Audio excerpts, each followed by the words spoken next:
یہ معیشت نہیں چل سکتی اگر یہ فکس آج نہ ہوا. تو یہ ہمیں, میں تو بلکہ یہ آپ کے فورم سے میں تو سپورٹ مانگوں گا عوام کی, سول سوسائٹی کی, میڈیا کی, کہ یہ پاکستان کی معیشت کے پاس اب وہ سپیس اویلیبل نہیں ہے کہ ہم ان چیزوں سے بیک آف کریں. بالکل نہیں ہے. اور میرے خیال میں اس میں تمام لوگ اس میں اگریڈ اپون ہیں. انفارچونیٹلی کل ہم نے دیکھا کہ جو اپوزیشن جماعتیں ہیں وہ جو ہے وہ جا کر اور کھڑی ہو گئیں. وہ کھڑی بالکل غلط کیا انہوں نے. میں تو کل بھی کہہ رہا تھا, آج بھی کہوں گا, اپوزیشن جماعتوں کو نہیں کرنا چاہیے تھا ایسے. لیکن میرے خیال میں وہ اپنی سیاست چمکا رہی ہیں. گورنمنٹ کے لیے ٹیسٹ کیس ہے اور ابھی ڈاؤٹس ہے نا, کیونکہ احسان صاحب جو ہم دیکھتے ہیں ماضی میں کیسا ہوتا رہا تو شک پیدا ہوتا ہے. لوگ کہتے ہیں نہیں یہ تو ساری گورنمنٹس ہیں وہ لیٹ جاتی ہیں, اور پی ایم ایل این کی تو یہ اپنی کنسٹیٹوئنسی ہے. تو اب actually the taste of the pudding is in the eating, کہ کیسے پروو ہوگا کہ آپ نے واقعی میں اس سے پیچھے نہیں ہٹنا. ہمیں کر کے دکھانا ہوگا, ورنہ کلیکٹیو فیلئر کا تو ہم ایڈمٹ کر رہے ہیں کہ یہ اسی پریشر کی وجہ سے, اسی سیاسی اس کو پولیٹیسائز کرنے کی وجہ سے 76 سالوں میں ہم ریٹیل سیکٹر کو ٹیکس نیٹ میں نہیں لا سکے. ہم لوگ پراپرٹی سیکٹر کو, ایگریکلچر سیکٹر کو ٹیکس نیٹ میں نہیں لا سکتے. لیکن اب اگر cannot go business as usual, تو یہ ہم کر کے دکھائیں گے تو لوگوں کو یقین آئے گا. اور میں آپ کو بار بار ریپیٹ کر رہا ہوں کہ ہم کرنے جا رہے ہیں. There is no backing off, اور اگر backing off ہوتی ہے تو it will be a failure. Again, not for land but for the economy of Pakistan. چلے آپ کا ہم یہ جو آپ کا بیان ہے اس کو ہم ابھی اپنے پاس سیو کر کے رکھ لیتے ہیں, اور امید یہ ہے کہ آنے والے دنوں میں ہم یہ چلا کے کہیں کہ دیکھیں جو رانا احسان نے کہا تھا وہ کر دیا. یہ نہ ہو کہ ہمیں چلانا پڑے اور کہنا پڑے کہ دیکھیں آپ تو یہ کہہ رہے تھے اور ہوا کیا تھا. بہرحال تھینک یو ویری مچ, آپ دونوں نے ہمیں جوائن کیا. ناظرین بریک کا وقت ہو رہا ہے. ہم آج کی جو تھیم لے کے چل رہے ہیں نا وہ ہے ریزالو. ریزالو سے مطلب ہے کہ سیاسی طور پر اگر حکومتوں نے فیصلہ کیا ہے کہ انہوں نے کچھ کام کرنا ہے تو پھر یہ نہیں کہنا, بعد میں رونا نہیں ہے, بعد میں یہ دعائیں نہیں دینی کہ ہاں جی ہم کرنا تو چاہ رہے تھے لیکن یہ ہو گیا تو وہ ہو گیا. ماضی میں یہی ہوتا رہا ہے. یعنی ابھی ہم آپ کے سامنے اگزامپل میں نے آپ کو دی ہے, یہ جو نیشنل ایکشن پلان ہے, اگر نیشنل ایکشن پلان پہ تمام حکومتوں نے واقعی میں مکمل طور پر عمل درآمد کر دیا ہوتا تو آج یہ صورتحال نہ پیدا ہو رہی ہوتی. آج سانحے کے بعد لوگ یہ نہ کہہ رہے ہوتے کہ نہیں جی انشاءاللہ آنے والے دنوں میں ہم ضرور کریں گے. ستم ظریفی, actually the tragedy of Pakistan یہی ہے کہ گورنمنٹ جو ہے وہ دعوے تو بہت کرتی ہیں لیکن جب ایکچولی کام کرنے کا وقت آتا ہے تو پھر بہت ساری معاملات کو سامنے رکھ کے جو ہے وہ اپنی جسٹیفیکیشن دینا شروع کرتی ہیں. اور یہی جو ابھی ٹریڈرز کا اسٹرائک ہوا ہے, یہی بات ابھی آپ سن رہے تھے. اچھی بات ہے رانا احسان صاحب یہ بات کر رہے ہیں, I am actually glad to hear کہ وہ اتنی اسٹرانگ پوزیشن لے رہے ہیں. لیکن I would be much more happier اگر جو گورنمنٹ ہے وہ بھی یہ پوزیشن لے اور یہ کر کے دکھائے. اگر کر لیا بڑی بات ہے, لیکن ماضی کے اگر آپ وہ دیکھیں جو ٹریک ریکارڈ ہے اس میں تو ہمیشہ یہی ہوا ہے کہ گورنمنٹ جو ہے وہ جو ایک بازار کی پاور ہے, جو ایک ٹریڈرز کی پاور ہے, اس کے سامنے اس نے ہمیشہ گھٹنے ٹیکے. تو پولیٹیکل ریزالو جو ہے ایک بات کرنا, پھر ڈٹ کے اس پہ کھڑے ہو جانا, اسی تھیم کو لے کر ہم آگے بھی چلیں گے. بریک کے بعد جب واپس آئیں گے تو عدلیہ کے معاملات, وہ بل آ گیا ہے کیا سپریم کورٹ میں اب جو ہے وہ 17 سے 23 جو ہے وہ ججز ہونے جا رہے ہیں, اور اگر یہ ہے تو کیا جوڈیشل پالیٹکس میں کوئی نئے جو ہے وہ نیا پلاٹ آ رہا ہے, کوئی نئی ٹوسٹ اینڈ ٹرنز ہو رہی ہیں, یہ کیا ہو رہا ہے, اس پہ بات کریں گے. دو ہمارے بہت ہی معزز مہمان ہمیں جوائن کریں گے, اور اینڈ میں جو ہمارے قومی ہیرو ہیں ارشد ندیم, آج ایوان صدر میں ان کو مزید عزت ان کی افزائی کی, ان کو اور زیادہ جو ہے وہ تمغات اور انعامات سے نوازا گیا. لیکن واٹ نیکسٹ, پاکستان کی سپورٹس کہاں جا رہی ہے, کیا ارشد ندیم کے بعد بھی کچھ ہمیں گلوری ملے گی, اس پہ بھی بات کریں گے بریک کے بعد.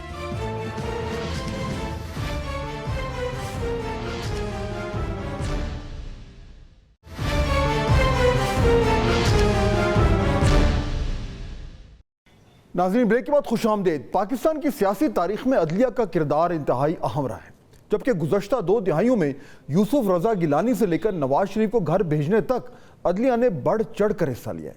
یہی نہیں, عدم اعتماد پر تحریک انصاف کے تنازع کی صورت میں بھی عدلیہ کے کردار نے ہی اسے مزید اہم بنا دیا تھا, مگر ان فیصلوں نے عوامی رائے کو برے طریقے سے تقسیم کر دیا ہے.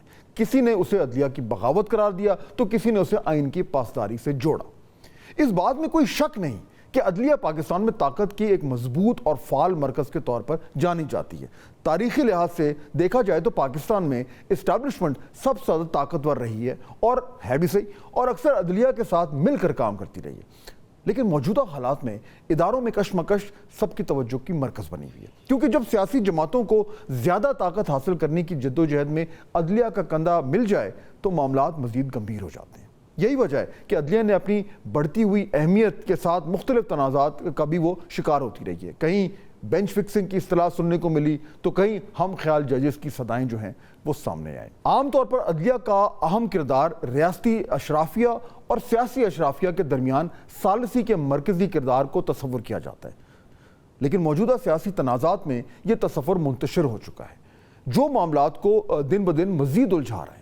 سیاسی مخالفین یہ الزام لگا رہے ہیں کہ عدلیہ نے عوامی مفاد کے نام پر سو موٹو کو دیگر اداروں کے کام میں مداخلت کا اعلیٰ کار بنا دیا۔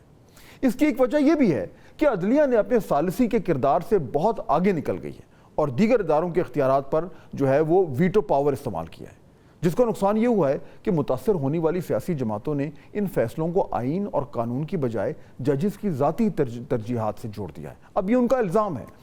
ان فیصلوں کو پارلیمنٹ اور ریاستی اداروں نے اپنے اختیارات سے تجاوز قرار دیا اور آئین کو ری رائٹ کرنے کے مترادف کہا۔ یہی نہیں بلکہ دیگر ریاستی اداروں نے اپنے اختیارات کے تحفظ کا تہیہ کرتے ہوئے کئی فیصلوں پر عمل درآمد کے راستے میں رکاوٹیں کھڑی کر دیں۔ اداروں کی اس کشمکش میں اس وقت مختلف قیاس رائیاں جو ہیں وہ کی جا رہی ہیں۔ کوئی کہتا ہے کہ چیف جسٹس قاضی فائز عیسیٰ کی ایکسٹینشن کا پلان تیار ہو چکا ہے، اسے صرف عملی جامہ پہنانا باقی رہ گیا ہے۔ کوئی کہتا ہے کہ سپریم کورٹ میں ایڈ ہاک ججز اور پھر ججز کی تعداد 17 سے 23 تک لے جانے کو اسی سیاسی کھیل کا حصہ جو ہے وہ قرار دیا جا رہا ہے، کیونکہ طاقت کی کمپلیکیٹڈ ایکویشن کو بدلنا اور نظام کو کنٹرول کرنا اس وقت کھلاڑیوں کی اولین ترجیح ہے۔ یہی وجہ ہے کہ ہم نے آج اس ایشو کا انتخاب کیا ہے تاکہ اس معاملے کی گہرائی تک پہنچ کر آپ کو تصویر کے تمام رخ جو ہے وہ دکھا سکیں۔ اور جب ہم ان تمام رخ کی بات کرتے ہیں تو اس میں سب سے پہلے تو جو تازہ خبر ہے وہ ہمارے ذہن میں آتی ہے کہ جو سپریم کورٹ کے ججز ہیں ان کی تعداد کو 17 سے 23 بنانا۔ اب اس کے اوپر جب سے یہ بل پیش ہوا اور یہ بل جو ہے وہ دانیال جو ہیں صاحب مسلم لیگ نون کے دانیال چودھری، انہوں نے یہ بل پیش کیا ہے۔ اب یہ ہے تو پرائیویٹ ممبرز بل، یعنی حکومت نے یہ تو نہیں کہا کہ ہم جو ہیں وہ اس بل کے ساتھ بالکل کھڑے ہوئے ہیں، لیکن یہ اس لیے امپورٹنٹ ہے کیونکہ اگر عدلیہ کی سپریم کورٹ کی تعداد بڑھانی ہے تو اس کے لیے 2/3 اکثریت کی ضرورت نہیں ہے، یہ صرف سمپل میجورٹی سے کیا جا سکتا ہے جو کہ گورنمنٹ کے پاس ہے۔ اچھا، اب اس بل میں جو ہے وہ یہ کہا گیا ہے کہ جو تعداد ہے عدلیہ سپریم کورٹ کے ججز کی وہ اس لیے بڑھائی جائے کیونکہ تعداد بڑھانے سے سپریم کورٹ کے زیر التفاع کیسز جو ہیں ان کو حل کرنے میں مدد ملے گی، اور یہ بھی کہا گیا ہے کہ سپریم کورٹ سائلین کو انصاف کی بروقت یقین دہانی جو ہے وہ کرا سکے گا۔ اس کے علاوہ یہ بھی کہا گیا ہے کہ ججز کی تعیناتی میں ان کی ماحولیات، بین الاقوامی تجارت اور سائبر کرائم کے قوانین میں مہارت مد نظر رکھی جائے گی، اور اس بل کے بعد زیادہ اہم مقدمات کی سماعت جو ہے وہ لارجر بینچ جو ہے وہ بھی کر پائے گا تاکہ کسی ایک اور جج پر دباؤ کم ہو سکے۔ اور فائنلی یہ کہ ججز کی تعداد بڑھانے سے پاکستان انصاف کے عالمی تقاضوں پر پورا اترے گا۔ اچھا، اب اوریجنلی جو 17 ججز کا جو یہ اسٹرینتھ ہے یہ 1997 میں جو ہے یہ ایکٹ تھا، اس کے مطابق یہ کیا گیا تھا۔ اب ایشو یہ ہے کہ جوڈیشل کمیشن کا اجلاس جو ہے وہ بلا لیا گیا ہے اگلے مہینے، اور کیا سرائیاں یہ ہو رہی ہیں کہ اس میں اس سے پہلے جو ہے وہ یہ بل پاس ہو جائے گا سپریم کورٹ کی تعداد کو بڑھانے کا ججز کی، اور اس کے بعد جوڈیشل کمیشن کی جو میٹنگ ہوگی اس میں نئی اپوائنٹمنٹس ہو جائیں گی۔ ابھی کیا سرائی ہیں، ظاہر بات ہے ابھی تک اس میں باقاعدہ کوئی اناؤنسمنٹ تو نہیں ہوا، لیکن ناظرین یہ بھی ذہن میں رکھیں کہ جوڈیشل اپوائنٹمنٹس کا طریقہ کار جو ہے وہ کیا ہے۔ اب یہ جو جوڈیشل کمیشن ہے یہ اس کی جو کمپوزیشن ہے وہ بھی امپورٹنٹ ہے، کیونکہ اب یہ ایک دم جو ہے یہ ہیڈ لائنز میں آ جائے گی۔ یہ جو ہے وہ ملک میں یہ 19ویں آئینی ترمیم کے تحت جو ہے ججز کا تقرر عمل میں لایا جاتا ہے، اور آرٹیکل 175A میں سپریم کورٹ کے ججز کی تقرری کا طریقہ کار جو ہے وہ دیا ہوا ہے۔ اب اس وقت جو کمپوزیشن ہے یہ امپورٹنٹ ہے ناظرین، جو جوڈیشل کمیشن کی کمپوزیشن ہے وہ ہے 9 لوگ۔ وہ کون ہیں؟ چیف جسٹس ہوں گے جو کہ قاضی فائز عیسیٰ صاحب ہیں، اس کے بعد 4 جو سینئر ججز ہیں، جسٹس منصور علی شاہ، جسٹس منیب اختر، جسٹس یحییٰ افریدی اور جسٹس امین الدین۔ اس کے بعد ایک سابق چیف جسٹس جو 2 سال کے لیے تعینات ہوتے ہیں۔ اٹارنی جنرل آف پاکستان اس جوڈیشل کمیشن کے ممبر ہیں۔ وفاقی وزیر قانون وہ بھی اس کے ممبر ہیں, اور پاکستان بار کونسل کی جانب سے نامزد ایک سینئر وکیل بھی اس میں شامل ہیں, یعنی کہ ٹوٹل جو نمبر ہے وہ بن جائے گا 9. اب اس میں جس طرف, اور میں ذرا خیال سے بھی بات کروں گا کیونکہ یہ تھوڑا سا نازک معاملہ ہے, ظاہر بات ہے 9 کی اگر کمیٹی ہے اور اس میں جس طرف 5 لوگ جائیں گے وہ فیصلہ کیری ہو جائے گا. تو اگر یہ اپوائنٹمنٹس ہو رہی ہیں تو جن ججز کے نام پہ کم از کم منیمم 5 لوگ اتفاق کریں گے وہ ہائی کورٹ سے سپریم کورٹ کے جج بن جائیں گے, اگر یہ نوبت وہاں تک آئی.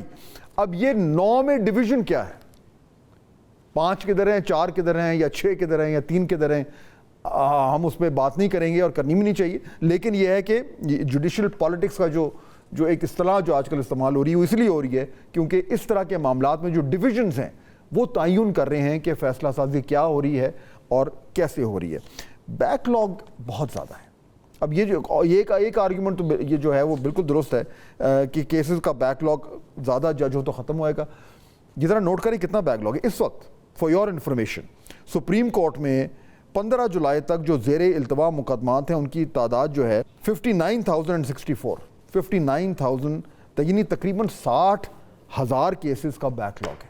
ان کو ختم کرنا ہے, اور ہمیں بڑی بڑی ہارر سٹوری سننے کو ملتی ہیں کہ سالہ سال سے لوگ جو ہیں وہ ان کو انصاف نہیں مل رہا اور وہ کال کوٹریوں میں موجود ہیں. اب دا بگر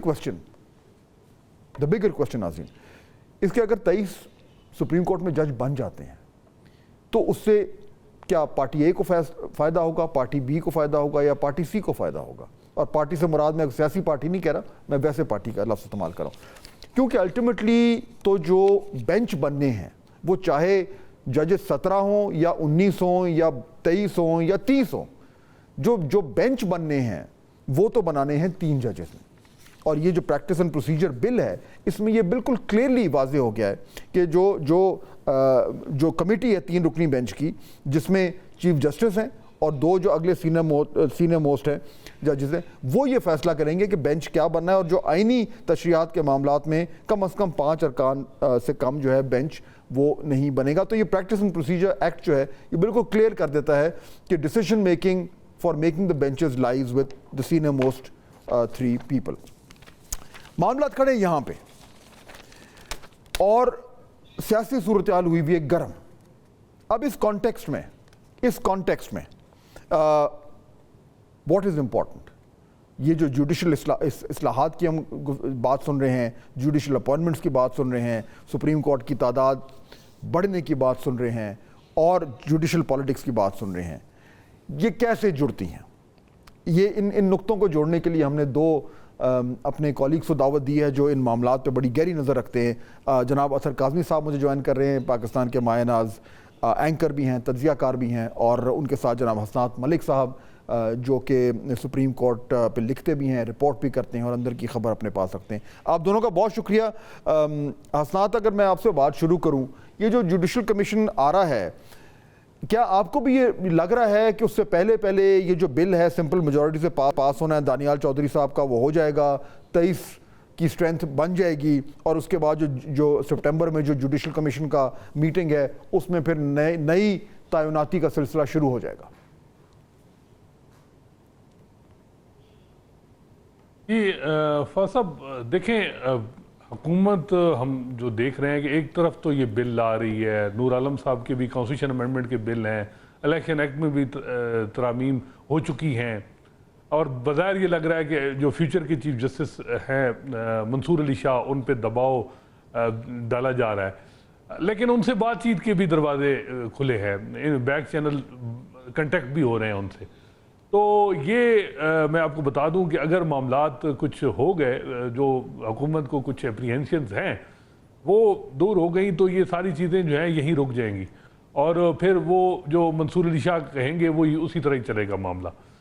لیکن کیونکہ جو نظام کی گارنٹی چیف جسٹس قاضی فیصل کے دور میں ہوئی, کیا وہ جسٹس منصور علی شاہ کے دور میں ہوگی, اس پہ ساری بات ہو رہی ہے. اور حکومت بھی جو ہے وہ دیکھنے میں تو یہ ہے کہ جی وہ بل اور یہ ساری چیزیں ہو رہی ہیں, لیکن یہ ہم دیکھ رہے ہیں کہ حکومت جو جوڈیشل پالیٹکس میں بھی ڈیوائیڈڈ ہے. ایک طبقہ جو ہے وہ سمجھتا ہے کہ جسٹس قاضی فیصل ریٹائر ہو رہے ہیں, انہیں ریٹائر ہونے دیں, اور جسٹس منصور علی شاہ کو آنے دیں. اور جو ہے وہ اگر سسٹم کی کنٹینیوٹی ہے تو ہمیں ضرورت نہیں ہے کہ ایک زیادہ بڑا ایڈونچر عدلیہ کے ساتھ. لیکن اسناد اس میں دیکھیں نا جب یہ آج کا جو بیان آیا ہے آگے نہ جائیں. اب مثلا جو بانی پی ٹی آئی کے جو چیئرمین ہیں خان صاحب، وہ آج جب میڈیا سے بات کر رہے تھے رپورٹر سے، تو انہوں نے یہ بیان داغ دیا کہ انہوں نے کہا کہ قاضی فائز عیسیٰ کے جاتے ہی 4 حلقے کھلنے ہیں اور یہ حکومت گر جائے گی. اب جب وہ اس طرح کے بیان دیں گے تو پھر یہ ظاہر بات ہے حکومت تو سٹریس میں آ جائے گی نا. بالکل، اس میں کوئی شک نہیں ہے کہ سیاسی جماعتوں کے جو بیانیے ہیں وہ بھی اثر انداز ہو رہے ہیں. اور چاہے وہ خواجہ آصف صاحب کا بیان تھا کہ جی نئے چیف جسٹس آئیں گے تو حکومت الیکشن کا لدم ہوں گے. میرا خیال ہے کہ جسٹس منصور علی شاہ بڑا بیلنس ہم نے دیکھا ہے کہ انہوں نے اپروچ ہے ان کی اور وہ اسی طرح چلایا ہے. اور وہ ایجنڈا ڈریون چیف جسٹس جو ماضی میں رہے ہیں اور سارے ماڈل ان کے سامنے ہیں، چاہے وہ ثاقب نثار ہو یا جنہوں نے پی ٹی آئی کو لائے اور نون لیگ کو نکالا، یا اور جو ماڈل چل رہے ہیں، تو وہ ساری چیزوں سے انہیں اندازہ ہے. تو میرا نہیں خیال کہ یہ چیزیں ہیں اپریہنشن، جیسے میں نے بتایا کہ کنٹیکسٹ چل رہے ہیں ان کے ساتھ. اور ہو سکتا ہے یہ جو بل ہے کہ جی 23 تعداد بڑھائی جائے سپریم کورٹ میں، یہ دیکھیں یہ بل تعداد بڑھی جائے گی، لیکن آسان نہیں ہے کہ وہ جج جو ہیں وہ سارے آ جائیں گے. ہاں نہیں، یہ تو ظاہر بات ہے، اٹارنی جنرل اس میں بہت ساری کمپلیکیشنز آ جائیں گی. میں ذرا اس پہ آتا ہوں کیونکہ وہ جو نمبرز گیم ہے نا، ہم تو پارلیمنٹ میں اطہر قاسمی صاحب، ہم تو پارلیمنٹ کی نمبرز گیم کی بات کرتے ہیں، یہاں پہ جوڈیشل نمبر گیم اور جوڈیشل کمیشن کی نمبرز گیم ہے وہ بھی چل رہی ہے. لیکن مجھے یہ بتائیں، یہ جو خان صاحب نے آج بیان دیا ہے کہ قاضی فائز عیسیٰ کے جاتے ہی 4 حلقے کھلنے ہیں اور یہ حکومت گر جائے گی، ہی از ناٹ ریئلی ہیلپنگ منصور علی شاہ صاحب بائی گیونگ سچ اسٹیٹمنٹس. دیکھیں obviously خان صاحب بہت ساری اسٹیٹمنٹس دیتے ہیں وہاں سے جیل میں، کبھی وہ حکومت کو ٹارگٹ کرتے ہیں، کبھی دوسری طرف کسی کو نشانہ بناتے ہیں.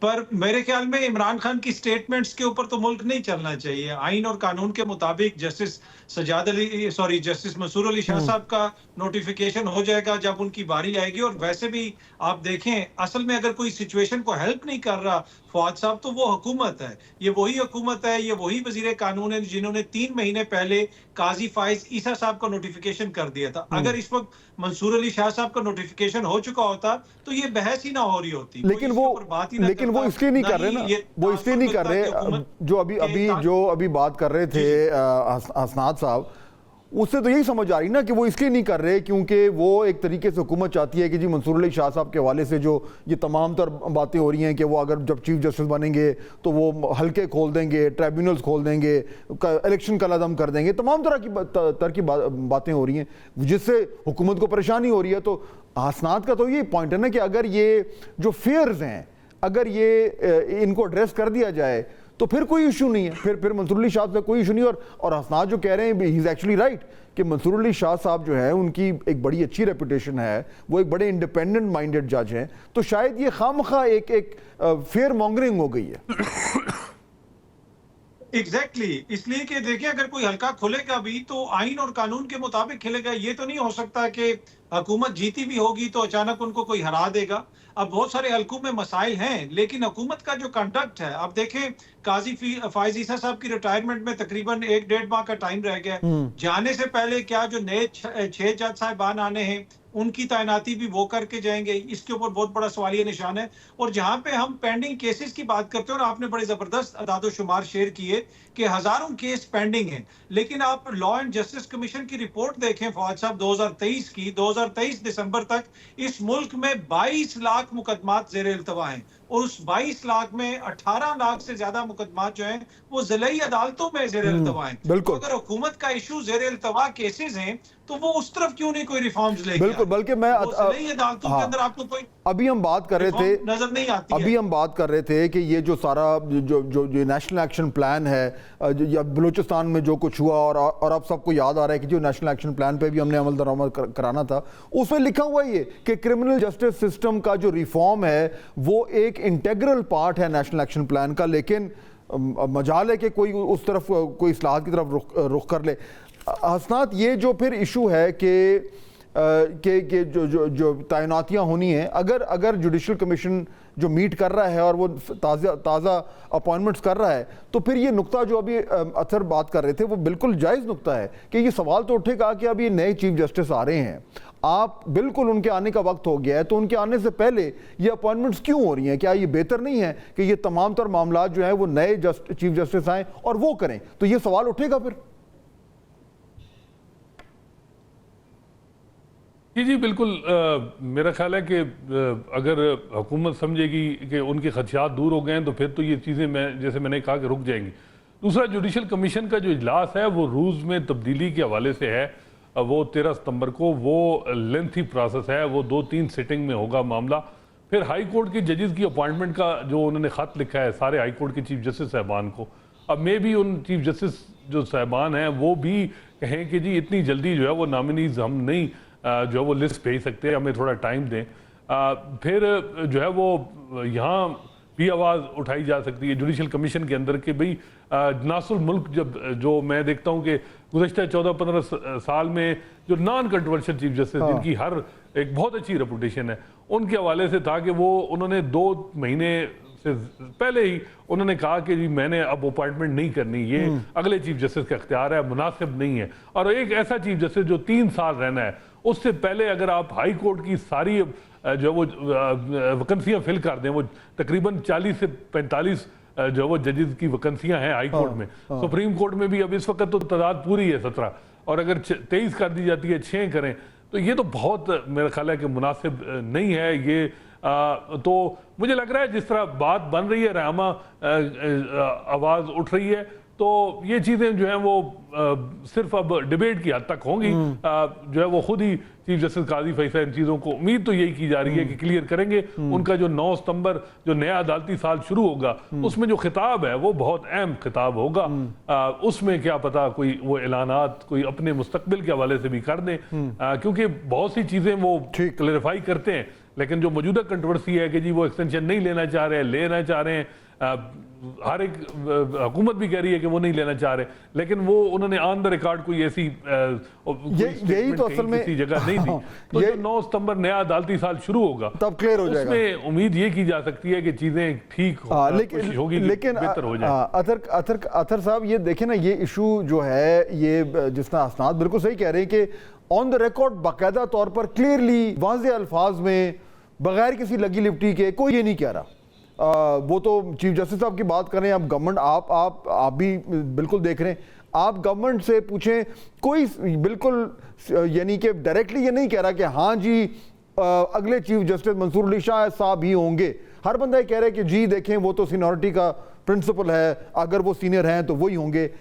لیکن کیا آپ کو واقعی میں لگتا ہے کہ 1-1.5 مہینے میں اتنا شور مچ گیا ہے جوڈیشل اصلاحات کے حوالے سے کہ حکومت یہ اتنا بڑا رسک لے سکتی ہے کہ وہ 1-1.5 مہینے میں چیزوں کو اتنا آگے پیچھے کرے کہ تمام تر جوڈیشری کا جو ایک کمپلیکشن ہے وہی چینج ہونا شروع ہو جائے اور ایک سینیورٹی لسٹ ہی چینج ہو جائے؟ اتنا بڑا رسک لے سکتی ہے گورنمنٹ؟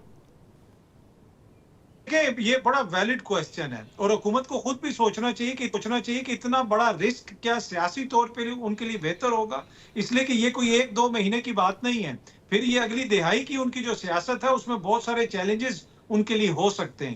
لیکن ہیونگ سیڈ دیٹ، اب تک جو ہم طریقہ کار دیکھ رہے ہیں حکومت کا، مجھے یہ لگتا ہے کہ حکومت از اپ فار اٹ، وہ یہ کریں گے، وہ ہر ممکن کوشش کریں گے۔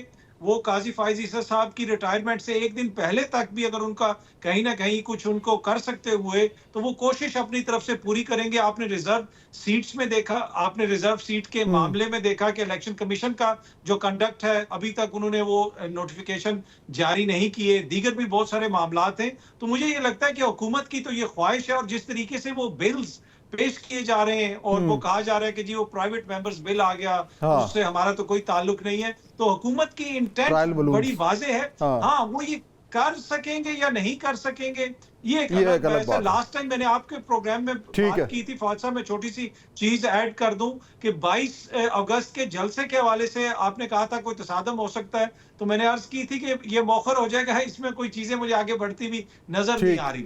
لیکن پوسٹ 8 سپٹمبر مجھے لگتا ہے کہ ہمارا پولیٹیکل سیناریو جو ہے نا اسٹریٹ وائز تھوڑا سا ڈیفرنٹ ہوگا, تو وہ بھی ایک نیا چیلنج ہوگا حکومت کے لیے. ٹھیک ہو گیا, بہت شکریہ اطہر کاظمی اور حسنات ملک صاحب, آپ نے ہمیں جوائن کیا. جوڈیشل پالیٹکس یہ ٹرم جو ہے اس کو آپ بار بار سنیں گے, اور کم از کم اگلے 1.5 مہینے تک تو جو ہے یہ معاملات جو ہے وہ ہیڈ لائن بناتے رہیں گے. Let's take a quick break. واپس آئیں گے تو پروگرام میں ایک بڑا ہی ضروری ٹاپک ہے. ارشد ندیم ہمارے قومی ہیرو ہیں, ان کو آج ایوان صدر میں بھی ایوارڈ کیا گیا, ہلال امتیاز دیا گیا, کیش پرائز دیے گئے.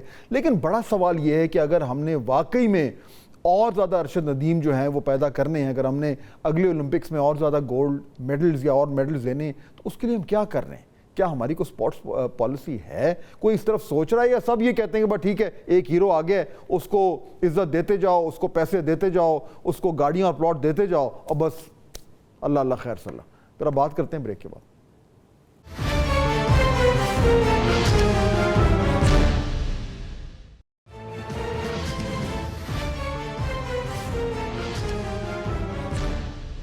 ناظرین, بریک کے بعد خوش آمدید. اب میں ذرا بات کرنا چاہ رہا ہوں ارشد ندیم کی.